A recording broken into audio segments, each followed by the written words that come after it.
이강민의 잡지사 2월호 20번째 페이지.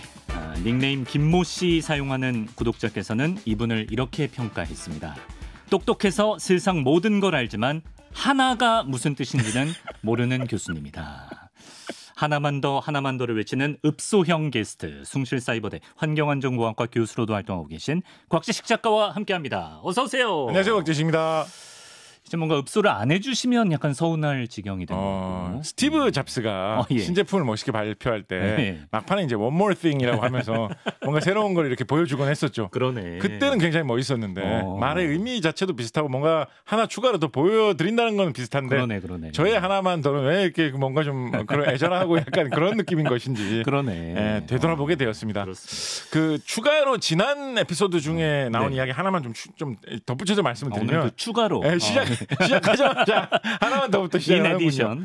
우리 예. 철편 재밌지 않았습니까? 나갔죠. 예, 철편에 재밌었어요. 대해서 이제 제 SNS에 예. 어떤 분께서 이제 댓글을 달아주시기로 네. 아마 이제 그때 철편 나간 때가 가만 돌아보면 그 발렌타인데이 좀 근처였던 것 같습니다. 그러네요. 예, 그래서 이제 아마도 자기가 초콜릿을 받았다는 걸 좀 자랑하기 위해서 그런 댓글 다 하셨는지 모르겠는데. 예. 철이 원래 이제 라틴어의 이제 페룸 이런 거기에서 근원을 했기 때문에 원소 결혼은 F2라고 쓴다라고 이제 제가 그때 말씀을 드렸었는데 그렇습니다. 그분이 이제 이탈리아에서 시작된 초콜릿 상표 중에 페레로 뭐 쪽으로 시작된 거 있지 않느냐. 예. 이것도 설마라는 그런 댓글을 달아주셨어요. 궁금하다. 물론 뭐 자랑이라는 그런 느낌이 좀 있었습니다만 그래도 이제 과학적으로는 굉장히 예리하신 지적이었죠. 실제로 그게 맞습니다. 근데 물론 뭐 그 초콜릿에 철이 막 들어가 있어서 그런 건 아니고요.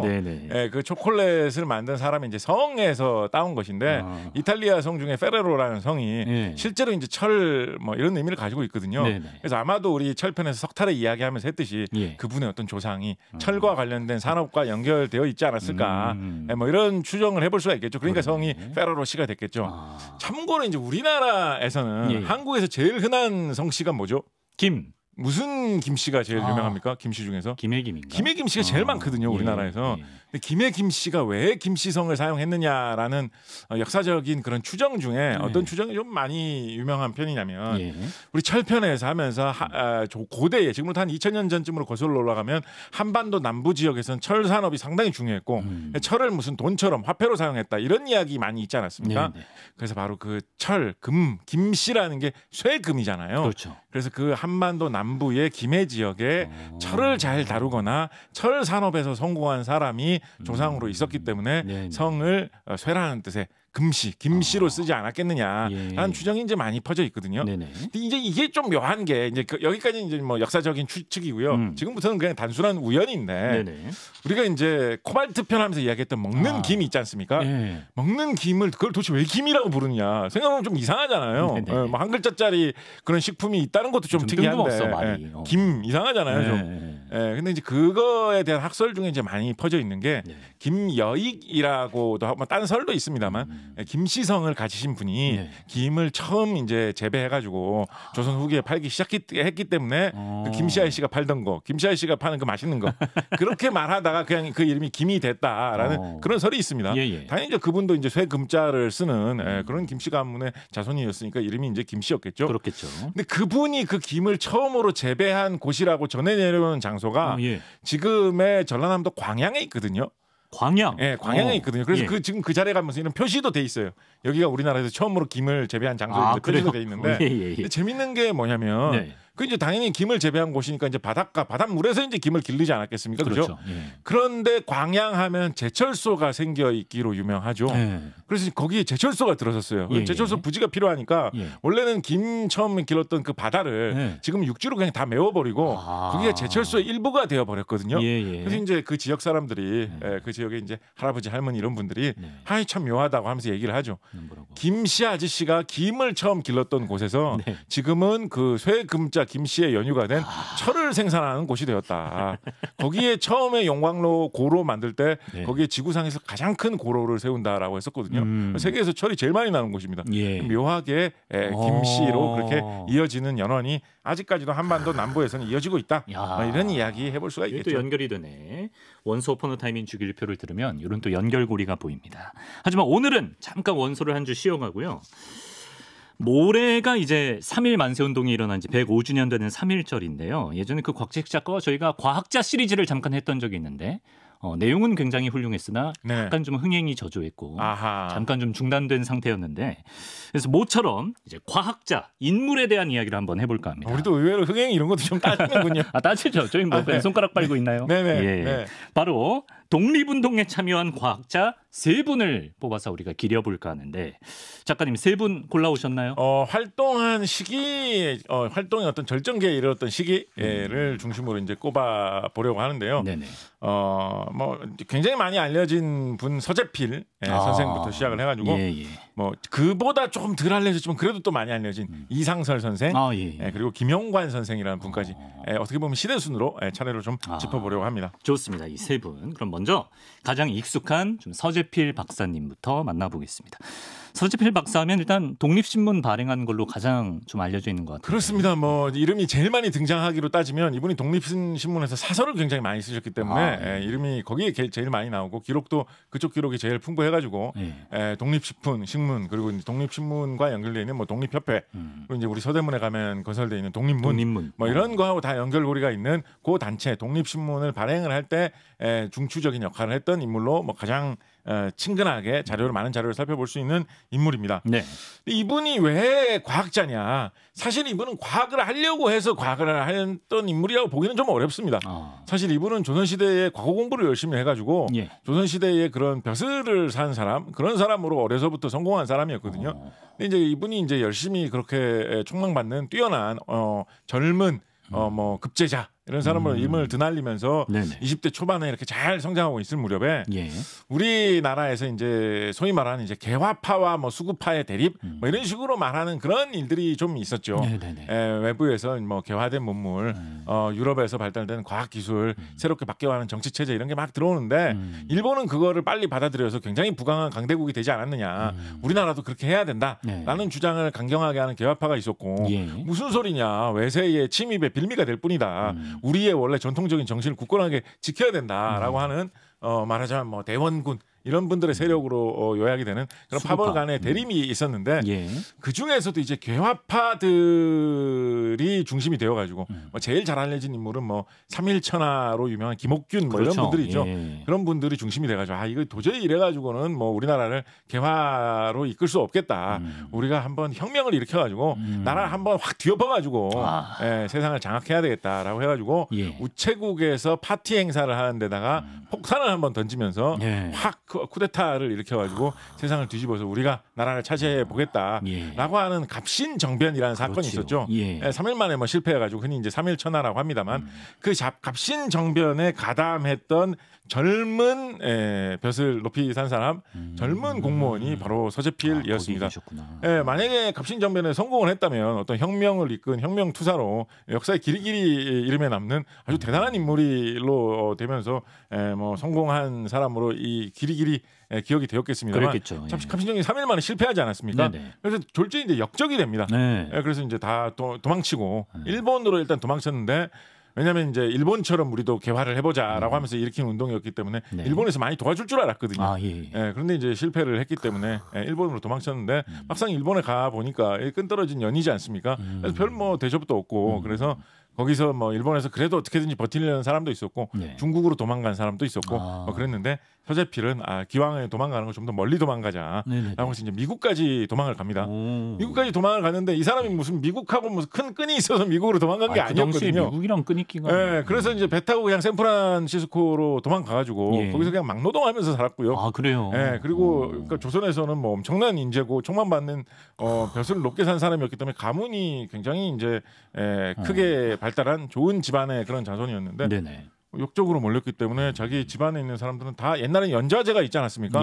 다 뭐 사형당하고 처형당하고 뭐 다 뭐 쫓겨나고 벌받고 이렇게 됩니다. 심지어 이분이 조선에서 원래 결혼을 해서 처가 있어가지고 자식이 한 명이 있었는데 그 자식이 이제 뭐 2살백인가 뭐 3살백인가 그랬다고 하거든요. 근데 이렇게 어른들이 전부 다 전멸하다 보니까 자식을 돌봐줄 사람이 없어가지고 이 사람 아들은 뭐 그냥 뭐 굶어서 세상을 떴다라는 말이 있을 정도로 조선에 남아있던 가족들은 다 뭐 전멸을 하고 본인은 미국에서 그냥 빈털터리로 막노동하면서 사는 사람이 되거든요. 비참했네. 예, 그런 상황에서 이제 먹고 살려고 여기저기 어떻게든지 알아보면서 하다가 네. 결국은 미국에서 후원자를 한 사람 만나가지고 20대의 나이로 미국에서 고등학교를 다시 들어갑니다. 아, 그래요? 그러니까 이 사람이 이제 생각을 했겠죠. 네. 나도 이제 과거 공부 뭐 이런 거 했던 사람이니까요. 그렇지. 그러니까 내가 공부를 한다 그러면 아무리 미국이지만 그래도 미국에서도 잘할 수 있을 거다. 공부머리인. 라고 생각을 해가지고 고등학교를 가가지고 실제로 고등학교에서 공부를 잘합니다. 만학을 하셨네. 그런 다음에 거기서 다시 야간 학교를 다니면서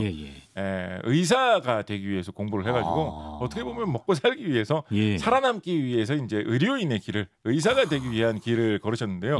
어떻게 하다 보니까 이게 아마도 우리나라에서 근대 의학을 배워서 의사가 된 최초의 인물이 아니겠느냐라고 평가를 받고 있습니다. 이분이 이제 의대에 진학을 한 게 1890년대 한 중반 정도로 이야기를 하고 있거든요. 19세기구나. 그러니까 우리나라에서 거의 최초가 아니겠는가 보고 있고요. 이분이 이제 이분이 이제 뭐 어떻게 보면 뭐 큰 어떤 뭐 사람을 구하겠다는 뜻이 있어서 의사가 된 게 아니잖아요. 어떻게 보면 그렇게 하다 보니까 이분이 이제 뭐 병을 치료하는 거 뭐 이런 거 뭐 환자를 돌보는 게도 관심이 있었습니다만 이 사람은 원래 공부머리로 이제 먹고 이거 뭐 집도 절도 없는 미국에서 미국이니까 실제로 절도 별로 없겠죠. 집도 절도 없는 미국에서 나같이 끝없는 사람이 영어도 잘 못하는데 살아남기 위해서는 이제 뭐 기술을 배워야 된다, 전문직이 돼야 된다는 일념 하나로 의사가 된 분이셨기 때문에 의료 쪽에서도 이런 공부 이런 쪽으로 좀 잘 가가지고 이분이 그 의학의 그런 과목들이 있죠. 예를 들면 초창기에 세균학 같은 과목을 잘해가지고 이분이 초기에는 뭐 병원을 차릴 돈도 없고 이러니까 학교에서 이런 세균학 강의 같은 거를 하시면서 그러면서 이제 생계를 이어나갔다라고 할 정도로 어떻게 보면 그 나중에는 해부학 강의 같은 것도 하시거든요. 그래서 어떻게 보면 한국 최초의 근대 의학을 배운 의사이자 한국 최초의 근대 과학기술로 해부학을 하신 분, 세균학을 하신 분이 서재필이라고 하실 수도 있습니다. 이분이 이렇게 해가지고 미국에서 좀 자리를 잡은 다음에 이상하게 이분이 미국에서 일이 좀 풀리는데 정말 신기한 게 뭐냐면 저는 이분이 이거를 노렸는지 어땠는지 아니면 진짜 어떤 우연인지 모르겠는데 뭐죠? 이분이 그래가지고 미국에서 자리 잡아가지고 이제 한국에 있는 뭐 가족들은 다 세상을 떠나고 풍비박산이 났으니까 미국에서 새로 가정을 꾸리셔가지고 새로 결혼을 하시거든요. 근데 결혼을 한 분이 미국의 대통령의 사촌의 딸하고 결혼을 합니다. 아, 진짜요? 그러니까 그 뭐라 그러죠? 그러니까 이분의 당숙이 미국 대통령인 거죠. 이분의 부인의 명망가 출신. 명망가 뮤리엘 이분이 미국에서는 필립 제이슨이라는 이름을 썼기 때문에 뮤리엘 제이슨이라는 분하고 결혼을 하는데요. 뮤리엘 제이슨 완전 명망가 출신이거든요. 이분이 이게 저는 이게 진짜인가 싶은데 근데 대부분의 기록에서 이렇게 얘기를 하고 있어요. 이분이 뮤리엘 제이슨하고 뭐 막노동하다가 겨우 고학으로 공부해서 의사가 된 서재필 선생하고 인종도 다르고 다 다른데 갑자기 어떻게 연결고리가 생겼느냐? 이게 어떤 이야기가 전해져 내려오냐면 이 뮤리엘 제이슨 이분이 젊은 시절에 밤길을 걸어가고 있는데 불량배 패거리들 이 영화에서 옛날 영화에서 이런 장면 진짜 많이 나오죠. 불량배 패거리들이 나타나가지고 그림 좋네. 막 끔찍거리는 이런 걸 했다는 거예요. 찝쩍거리는 이런 짓을 했다는 거예요. 근데 불량배 패거리들이 되게 무서웠나 봐요. 그래서 아무도 이 뮤리엘 제이슨을 구해주려고 하지는 않는데 필립 제이슨이 서재필 선생이 그걸 보고 서재필 선생 이 사람은 사실은 한국에서는 혁명을 일으켰던 사람 아닙니까? 쿠데타에 참여했던 사람들 아닙니까? 미국에서 뭐 길 가면서 괜히 젊은 여성 희롱하는 불량배 같은 따위 정말 가짜라 보였겠죠. 배짱이 얼마나 나는 조선에서 망나니들이 칼로 휘두르는 걸 피해가지고 지금 일본을 거쳐서 미국까지 왔는데 맞아. 내가 샌프란시스코에서 막노동할 때 얼마나 험한 사람들 사이에서 살았는데 야 니놈들 따위야라고 하면서 뭐 약간 뭐 조선의 택견 이런 걸 좀 보여주셨을까요? 뭐 그것까지는 모르겠지만 제압을 해서 물리쳤다는 거예요. 제가 보기에는 실제로 격투를 했다기보다도 이 필립 제이슨 서재필 선생이 나타나가지고 약간 그 조선 때의 그 기세를 한번 보이니까 불량배들이 저 사람은 우리가 상대할 레벨이 아닌 것 같다. 좀 쫄아서 도망갔던 것 같거든요. 그게 인연이 되어가지고 뮤리엘 제이슨하고 가까워져서 결혼을 했다라는 이런 전설 같은 이야기가 있는데 뭐 어쨌든지 간에 이 뮤리엘 제이슨 집안에서는 결혼 좀 반대했다라고 그래요. 그럴 수 있을 것 같아요. 아무래도 뭐 당시에선 인종 차별도 좀 있었을 테고 하니까 그런데도 뭐 이분이 이 사람 진짜 멋있는 사람이라고 결혼을 해가지고 둘이 부부가 되고 뭐 자식도 낳고 잘 살았었는데 그렇게 하다 보니까 미국에서 좀 자리를 굳건하게 내리게 되고 네. 성공을 했는데 네. 마침 조선에서의 상황이 바뀌어가지고 네. 이건 뭐 개화로 가지 않고는 방향이 없겠다. 또 일본 세력이 점점 커지면서 일본 세력하고 친한 방향으로 개화를 하는 사람들이 득세를 하면서 다시 뭐 조선에서 뭐 이런 개화 운동을 하는 바람이 불게 되면서 역으로 이제 조선에서 다시 돌아오세요. 라고 해가지고 이제 조선으로 돌아와가지고 예. 우리가 잘 알고 있는 독립신문 활동 이런 걸 하셨던 분인데. 예. 그렇다 보니까 조선에 와서 여러 가지 뭐 한 맺히는 일들이 많이 생각났을 거 아니에요. 조선에 돌아와가지고 누구는 어떻게 됐냐, 누구를 어떻게 됐냐 물어보니까 뭐 다 목숨 뭐 다 잃었고 다 이런 거예요.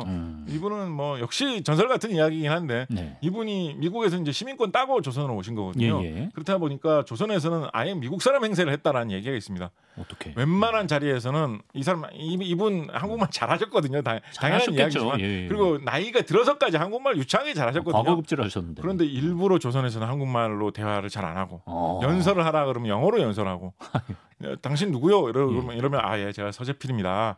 무슨 서씨의 제필입니다. 이렇게 얘기하는 게 아니라 당신 누구요? 이러면 My name is Philip Jason. 이러고 영어로 대답하는 식으로 선긋기를 딱 하는 거죠. 예. 그게 이제 한이 맺혀서 그랬다라는 설이 있는데요. 그러면서도 독립신문이 한글로 쓰는 신문이거든요. 그럼요. 예. 거기 이제 다 한글로 본인 사설 다 쓰시고 이분이 나중에 다시 이제 조선이 망할 때쯤 해가지고는 이거는 독립협회나 독립신문의 활동도 이거 다 그냥 친일로 올라가는 것 같구나 이렇게 돼가지고 다시 미국으로 돌아가시거든요. 미국으로 돌아가신 다음에는 원래 이분은 처음에 갑신정면 참여하셨을 때는 이제 일본의 지원을 받아가지고 쿠데타 혁명하려고 했던 분이시잖아요. 조선이 일본한테 망한 다음에는 친일파로 변절을 한 게 아니라 일본을 몰아내야 된다. 일본이 어떻게 이럴 수가 있느냐라고 또 적극적으로 항일 운동을 하시고 독립운동을 하시기 위해서 미국에서 간접적으로 지원을 많이 하신 독립운동가로서 우리나라의 여러 가지 훈장 중에서 제일 높은 급으로 평가받는 훈장으로 건국훈장 대한민국장이라는 훈장이 있습니다. 이 훈장을 누가 받았느냐? 뭐 김구 선생, 뭐 도산 안창호 선생, 유관순 뭐 이런 분들이 받은. 우리 딱 생각했을 때 이분 당연히 훈장은 그분이 있는 훈장이거든요. 그리고 이제 당연히 이제 대한민국에서 주는 훈장이기 때문에 뭐 이승만 대통령 본인도 본인한테 이렇게 주고 했던 그런 훈장인데 이 훈장을 받으신 정말 대표적인 독립운동가로 평가받으시는 분인데 개인적인 인생에는 또 질곡이 많으신 그런 분이신데요. 독립협회가 독립신문에 활동을 하시면서도 이분이 원래 과학자가 될 생각은 별로 없었지만 뛰어들어서 이렇게 과학 활동을 하시다 보니까 그게 이제 마음에 느끼는 바가 많은 거예요. 그래서 조선에서 독립신문에서 어떤 사설 많이 쓰셨냐면 우리나라 위생 상태가 너무 안 좋다. 이 위생이라는 게 단지 좋아 보이려고 하는 게 아니고 이게 사람의 건강을 위해서 병을 물리치기 위해서 굉장히 중요한 건데 우리 위생적인 생활을 해야 된다라는 거 강조하시는 공중위생 활동 많이 하시고 이때만 해도 조선에 그런 미신적인 사고가 많이 있어가지고 뭐 병에 걸리는 이유가 귀신에 씌이면 병에 걸린다. 악귀가 돌아다니면서 뭐 병을 퍼뜨린다 이런 생각이 많이 있었는데 악귀 뭐 이딴 거하고 아무 상관없고 그 불결한 상황에서 병의 원인이 되는 세균이나 바이러스 같은 미생물이 잘 살 수 있게 되면 이분 세균학 강의하셨던 분이거든요. 그것 때문에 사람들이 병에 걸리는 거니까 미신 믿지 말고 이런 위생적인 생활 이런 거를 강화하는 게 중요하다라는 그런 계몽 활동에서도 적극적으로 활약하셨던 분이시기도 합니다. 그렇습니다. 이렇게 또 중요한 일을 하신 서재필 박사 만나봤고 요 얘기 되게 궁금하네. 넘어가야 되는데. 자전거를 우리나라에서 처음 탄 분이 서재필 박사예요? 그럼 거의 그렇게 추정되고 있습니다. 아까 자전거 사진이 있긴 했는데. 이분이 미국에서도 자전거 타셨고요. 그리고 한국에 조선에 돌아오셔서도 이분이 뭐 그때 당시에 뭐 자동차를 수입해 오시고 이러긴 좀 그렇지 않았겠습니까? 그런데 한국에서 조선에서 빨리빨리 이동하면서 다니기에 말 타고 다니고 이런 것보다 자전거 타고 다니는 게 오히려 더 유용하다. 이때가 전 세계적으로 자전거 유행이 있던 시기거든요. 그래서 자전거를 타고 다니시면서 신기하잖아요. 자전거 타고 다니면. 들여오셨구나. 조선시대 사람들이 보기에 자전거 타고 막 돌아다니면 얼마나 신기해 보이겠습니까? 그렇지. 빨리 움직이고 막 하면.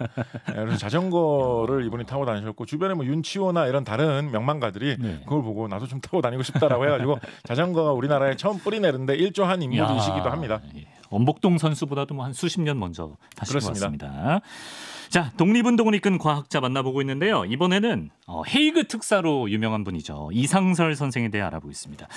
이분도 제가 뭐 과학에 뛰어난 분인 줄은 미처 모르고 있었는데 한국 수학의 선구자이셨다고 하고 어릴 때부터 희대의 천재 소리를 들으셨다고. 그렇습니다. 이상설 선생 같은 경우는 약간 서재필 선생하고는 좀 반대로 이분은 만약에 시대를 잘 만났다 그러면 과학자로 성공하셨을 분입니다. 아 그래요? 네, 이분은 사실은 어려서부터 다방면에 재능이 많았고요. 뭐 온갖 과목을 다 능한 그런 분이셨습니다. 예. 근데 이제 조선시대는 성공하려면 유학을 잘 배워가지고 뭐 공자말, 맹자말 이런 거 잘 익혀가지고 과거 시험에 합격하는 게 제일 성공하는 길이다라고 다들 생각하는 문화가 있었기 때문에 특히 이제 그쪽 벼슬길 풀리는 쪽으로 해가지고 실제로 이제 급제해가지고. 아 이분도 급제. 이분이 응시한 과거가 아마 조선 역사의 거의 마지막 과거 정도 됐을 겁니다. 거의 마지막 과거든지 아니면 몇 칸 차이 안 날 겁니다. 그런 분이신데 이분은 사실은 이제 우리가 약간 평소에 갖고 있는 그런 관념하고는 다르게.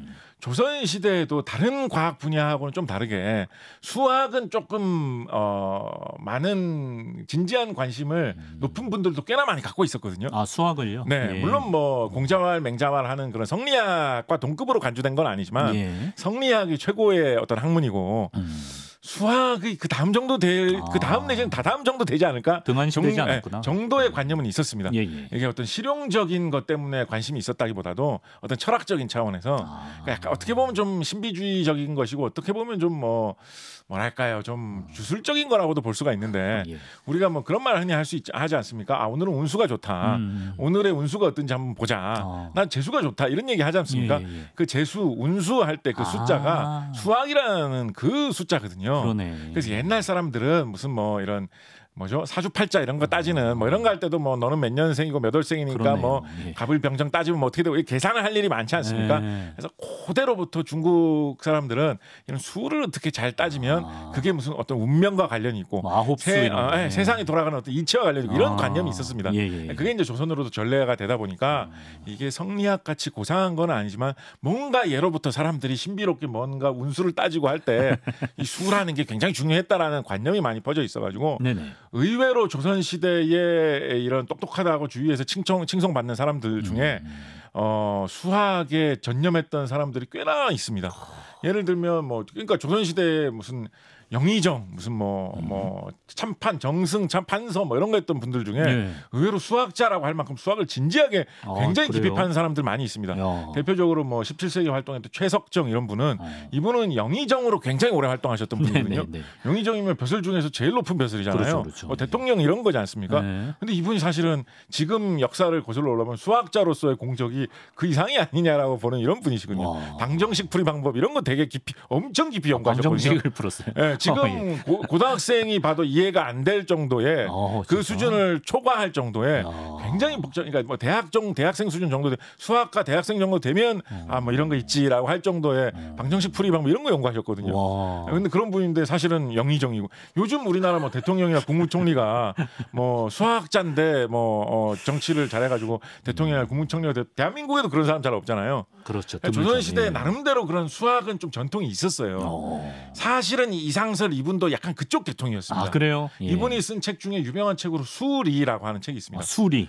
약간 수능 공부할 때 봐야 될 것 같은 그런 수리 영역. 그런 책 느낌인데 요즘은 한자도 그런 느낌입니다. 수학의 이치를 밝힌다는 그런 책인데 이 책 같은 경우에 그 조선 시대에 전통적으로 내려오던 그런 관념을 상당 부분 계승을 해가지고 이분이 수학에 대해서 정리한 책을 쓴 그런 책입니다. 그래서 이분이 만약에 요즘 같은 시절에 태어났을 때면 과학자로 저는 대성하셨을 분이다라고 생각을 하는데요. 이 시대가 이제 그것보다도 이 사람이 이런 수학 이런 거 잘하니까 결국은 뭐를 하라고 했겠습니까? 주변에서 야 요즘에 일본 혹은 유럽에서 새로운 과학 기술 배운 사람들이 물밀듯이 밀려 내려오는데 이걸 배워야지 나라가 부강해진다는데 이거를 할 사람이 없다.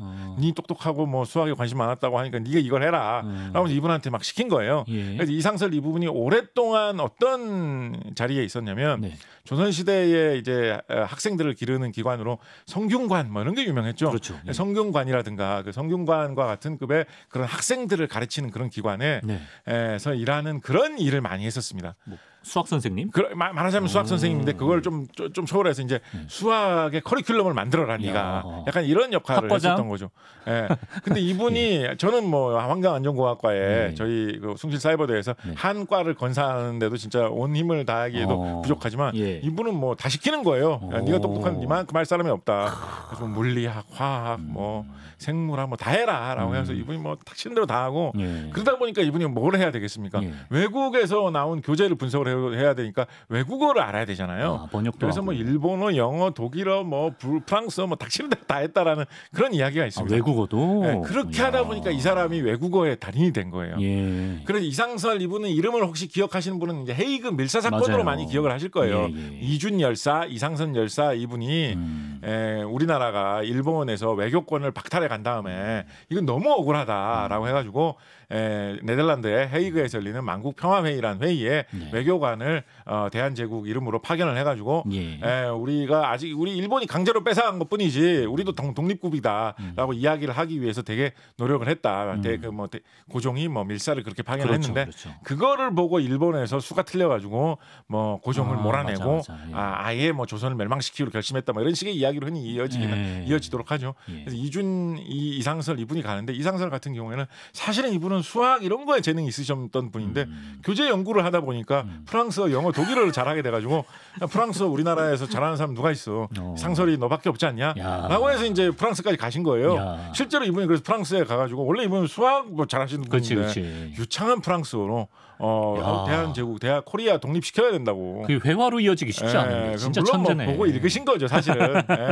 근데 그 역할을 하시고 그렇게 해서 이제 독립운동에 투구를 하시고 이분 같은 경우에는 그렇게 하고 이제 프랑스에 갔다가 이제 돌아오셔야 될 거 아니에요. 근데 이제 일본에서 보니까 마음에 안 들죠. 그래서 일본에서 쓱싹 조선을 움직여가지고 이 사람은 한국에 돌아오면 무조건 체포해가지고 처벌해라라는 식으로 된 거예요. 어떤 처벌 받겠습니까? 뭐 까딱하면 뭐 처형되겠죠. 목숨이 날아가겠죠. 그래서 이분은 제가 알기로 그 후로 고국에 뭐 비밀리에 돌아오셨는지 모르겠습니다. 잠깐 왔다 가셨는지 모르겠습니다만 그 후로 다시 못 돌아오신 걸로 알고 있어요. 연해주 쪽으로. 그래서 러시아의 연해주 지금 블라디보스토크 있는 그쪽으로 가셔가지고 거기에 아예 정착을 하셔서 정착을 하신 다음에 거기서 그냥 뭐 농사짓고 뭐 혹은 뭐 학생들 가르치면서 그렇게 사신 게 아니라 거기서 아예 독립운동을 하셨습니다.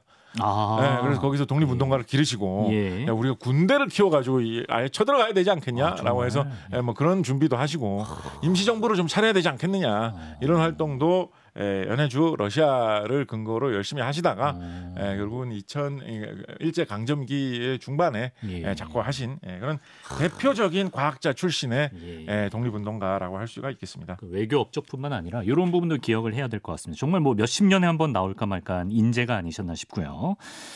시간이 많이 갔지만 독립운동에 힘쓴 과학자 특집 세 분을 뽑았기 때문에 마지막 분 만나보겠습니다. 저에게는 좀 가장 좀 생소한 분인데 우리나라 과학 대중화에 큰 기여를 하신 분이라고 합니다. 김용관 선생. 어떤 분인가요? 김용관 선생은 경성고등공업학교라는 곳을 일제강점기에 졸업하신 분인데요. 이건 뭐 지금으로 따지자면 전문학교 같은 전문대학, 뭐 이런 정도의 학력과 비슷한 학교가 아닌가 싶은데 이제 어떤 기술인 엔지니어 이런 분들을 이제 양성하기 위한 학교였죠. 조선의 당시에 그런 것을 할 수 있는 사람들이 많이 없었기 때문에 그런 기술을 익힌 사람들이라면 과학기술 분야에서 특히 이제 좀 실용적인 기술 분야에서 좀 이렇게 나라를 이끌고 갈 수 있는 이런 인재들이라고 볼 수가 있었는데 그래서 이 학교를 졸업하신 분들이 약간 뭐랄까요 동문회 조직 이런 거 비슷하게 잡지 같은 거를 동문회보 비슷한 느낌으로 발간을 했었는데 이게 이제 단순히 동문회보가 아니라 우리나라의 기술을 더 발전시키자 이런 목적으로 발간되는 그런 잡지였습니다. 약간 동문회보 성격을 갖고 있는 잡지로 경성고등공업학교에서 나온 사람들이 주축이 돼서 만든 거였기 때문에 이 공업이라는 공자에다가 친구라는 우자를 써가지고 공우 요즘으로 따지면 약간 뭐 엔지니어 프렌드 공학 친구 약간 이런 느낌이죠. 그런 잡지를 발간을 해가지고 좀 운영을 했었습니다. 근데 그러다가 이제 느끼신 바가 있었던 것 같아요. 이게 진짜 할 만한 사업이구나. 일반 대중들에게 과학에 대한 관심을 불러일으키고 어린이들이나 아니면 뭐 과학과 관련 없는 사람을 하는 분들도 과학 기술에 대해서 많이 이해를 하게 하는 거 이게 나라 발전에 혹은 나라를 되찾는데 굉장히 중요하겠구나라는 생각을 하고 본격적으로 그런 과학기술진흥운동을 하려고 생각을 하십니다. 근데 이제 이런 그 과학을 굉장히 그 뿌리가 되는 부분을 깊이 연구하는 그런 학계가 풍성해지기까지는 시간이 너무 많이 걸리는 것 같고 그런 걸 위한 투자를 당장 어떻게 이끌어내기도 쉽지 않을 것 같고 더군다나 이런 어떤 학문적인 연결선상에서는 당연히 제도권 교육에서 그렇죠. 뭐 대학이나 대학원을 잘 만들어 준다든가 이런 거하고 연계돼서 나가야 되는데 뭐 일제 강점기에 뭐 조선 총독부를 대상으로 뭐 그런 걸 해봐야 뭐 잘 먹힐 리도 없을 것 같으니까 이분은 어떤 길을 여냐면 발명협회라는 걸 만듭니다. 발명협회. 이분이 자신의 어떤 학력도 기술인 출신, 엔지니어 기술인 출신이다 보니까 기존에 있는 제품을 더 좋은 기술로 개선을 하는 거, 새로운 제품을 개발하는 거, 요거를 발명을 해가지고 특허를 내면 산업이 발전하고 돈도 많이 벌 수 있다. 우리도 좋은 기술을 개발해서 특허를 많이 내자. 요런 운동을 하는 발명진흥운동, 발명협회 활동을 1920년대부터 열심히 하기 시작했는데 이 활동을 해가지고 이게 발전을 하고 돈을 모으게 되면 이분은 초창기부터 이 주장을 하셨습니다. 그렇게 하면 우리도 연구소를 건립을 해야 된다. 특히 당시 일본의 리켄이라고 지금도 뭐 그런 식으로 많이 이야기를 하는데 이 연구소의 후신이 지금도 일본에 있어가지고 일본의 이화학 연구소라는 연구소가 있었습니다. 물리, 화학을 연구하는 연구소라는 뜻이죠. 그런 거를 우리도 차려가지고 거기서 과학을 열심히 연구를 하면 새로운 기술을 개발해서 발명을 해가지고 돈도 많이 벌 수 있고 우리나라의 과학 발전을 정말 학술적이고 순수 학문적인 과학 발전에 도움이 될 수 있다라고 해가지고 연구소 건립 운동을 하면서 동시에 발명협회 운동을 하셨거든요. 진짜 중요한 걸 보시네요. 그래서 발명협회 운동이라고 해가지고 무슨 뭐 특허 많이 내자 이런 경제적인 활동만 하신 게 아니라 과학 발전의 꿈을 품고 이걸 계속 하셨던 거예요. 그렇게 하시다가 이게 어느 정도 성장을 하고 또 한계도 좀 보이고 하다 하는 와중에 1933년에 과학조선이라고 하는 대중과학을 위한 잡지를 발간을 하시고 본격적으로 대중과학 운동을 하기 시작하셔가지고 1934년에는 대중과학 운동을 위한 과학데이라고 하는 그런 어떤 과학을 위한 명절, 과학 축제의 날, 그런 걸 하나 만듭니다. 우리나라에서 요즘은 이제 과학의 날이라고 해가지고 4월 21일을 과학의 날이라고 합니다.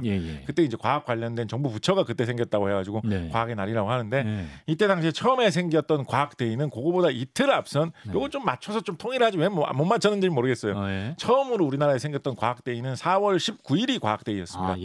과학데이를 왜 4월 19일로 잡았는지 아십니까? 이게 4.19보다 훨씬 전이니까 4.19를 기념해서 4월 19일을 과학데이로 잡지는 않았겠죠. 왜 과학데이를 4.19로 했는지 아십니까? 이게 굉장히 조선시대스러운 그런 느낌인데 왜지? 약간 조선의 전통과 과학의 연결고리 같은 게 보이는 거죠.